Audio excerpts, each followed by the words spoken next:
1971 के जंग के बाद पाकिस्तान में बड़ा उदास सा माहौल था। এই শুক্রবার রিলিজ করেছে ধুরন্ধর সিনেমাটি। ধুরন্ধর সিনেমাটি অ্যাকচুয়ালি সবার জন্য না। আমরা স্পাই অ্যাকশন থ্রিলার বলতে যেটা সাধারণত বুঝি যে স্টাইলিশ কোনো মিশন হবে, hi tech action, fast screenplay আর নায়কের ভরপুর সোয়াগ।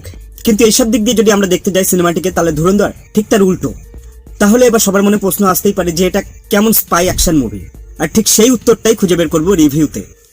এই সিনেমার প্লট বলতে যেটা রাখা হয়েছে, হিন্দুস্তানের প্রথম শত্রু হিন্দুস্তানিরাই, পাকিস্তান তো 2 নম্বরে আসে। আর এই লাইনটা শুধুমাত্র ভারতের জন্য না, এখন অনেক দেশের জন্যই প্রযোজ্য। নিজের দেশের শত্রুদের সাথে লড়াই করার জন্য তো প্রশাসন রয়েছেই, যদিও প্রশাসন এখন পুরোটাই করাপ্ট।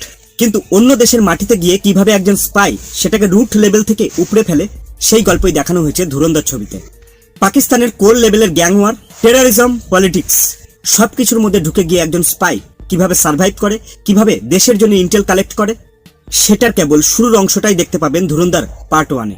এবার প্রশ্ন হচ্ছে, কেন দেখবেন আপনি ধুরন্ধর? প্রথমত, এটা কোনো টিপিক্যাল স্পাই ফিল্ম না। এখানে গল্প, ডায়লগ আর ক্যারেক্টারাইজেশনের উপর সবচাইতে বেশি জোর দিয়েছে পরিচালক আদিত্য ধর। তাই শুরু থেকেই মুভিটি বেশ স্লো ভাবে এগোয়। কাহিনী আর চরিত্রের বিল্ড আপ এখানে প্রপারলি করা হয়েছে সেই শুরু থেকেই। মুভিতে নেই কোনো ওভারহাইপড হিরোইজম, সোয়াগে ভরা নায়কের ভরপুর এন্ট্রি। এখানে একজন গুপ্তচর বা স্পাইয়ের কিভাবে থাকা উচিত, কিভাবে সার্ভাইভ করা উচিত, কোথায় গিট খোলা উচিত, কোথায় গিট বন্ধ করা উচিত, কিভাবে জলের মতো সবার সাথে মিশে থাকা উচিত, সেটাই দেখানো হয়েছে। ক্যারেক্টার পারফরমেন্সের কথা যদি চিন্তা করা হয়, এই মুভির প্রাণ অক্ষয় খান্না। ট্রাস্ট মি গাইস, এই লোকের স্ক্রিন প্রেজেন্স একেবারে টপ লেভেলের।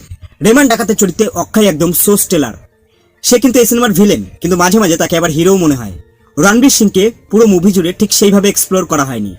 ক্লাইম্যাক্স আসার আগ পর্যন্ত তার চরিত্রের যে রেসটা সেটা বের করা হয়নি। রণবীরের অভিনয় ছিল বেশ কন্ট্রোল।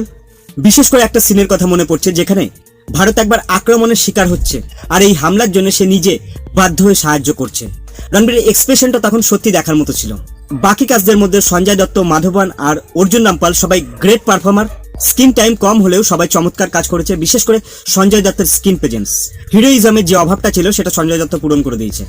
টেকনিক্যালি দিক থেকে সিনেমাটোগ্রাফি আর ক্যামেরার কাজ দুর্দান্ত ছিল। টপ ক্লাস বিজিএম ছিল। অ্যাকশন সিকোয়েন্স কম হলেও বেশ গ্রাউন্ডেড লেভেলের অ্যাকশন দেখানো হয়েছে। এবার আসি এই সিনেমার নেগেটিভ দিকগুলো নিয়ে। ফার্স্ট অফ অল, মুভি কিন্তু ভীষণ স্লো টাইপের। ট্রেলারে যেভাবে মুভিটিকে ফাস্ট দেখানো হয়েছে, সেই আশা নিয়ে যদি আপনি সিনেমাটি দেখতে যান, তাহলে বেশ আশা হতই হবেন, বা সিনেমাটি দেখতে আপনার বোরিং লাগতে পারে। এই সিনেমার সবচাইতে রিস্ক ফ্যাক্টর হলো ভারত পাকিস্তান ইস্যু। যে ইস্যুটা নিয়ে এখন ভারতীয়রাই সিনেমা দেখতে চাইছেন না। লাস্ট যে সিনেমাটা রিলিজ হয়েছিল ফাইটার, সেটাও সেই একই সমস্যায় পড়েছিল। ধুরন্ধর ছবিটিও সেই একই সমস্যায় পড়বে, এটা নিশ্চিন্তভাবে বলা যায়। মুভির গানগুলো খুব একটা জমেনি, গানের রিপ্লেসমেন্ট খুব একটা ভালো ছিল না। তবে পুরোনো দিনের গানগুলোকে ছবির বিভিন্ন সিকোয়েন্সে অ্যাডজাস্ট করা, সেটা দারুণ ছিল। ওভারঅল ধুরন্ধর একটি ওয়েল মেড স্লো থ্রিলার। তবে এই স্পাই সাগার কেবল শুরু হলো মাত্র। সিনেমার পোস্ট এডিটে ধুরন্ধর 2 এর ট্রেলার দেখানো হয়েছে, যা দেখে মনে হচ্ছে সিনেমার আসল ধামাকা আসবে সিকুয়েলে।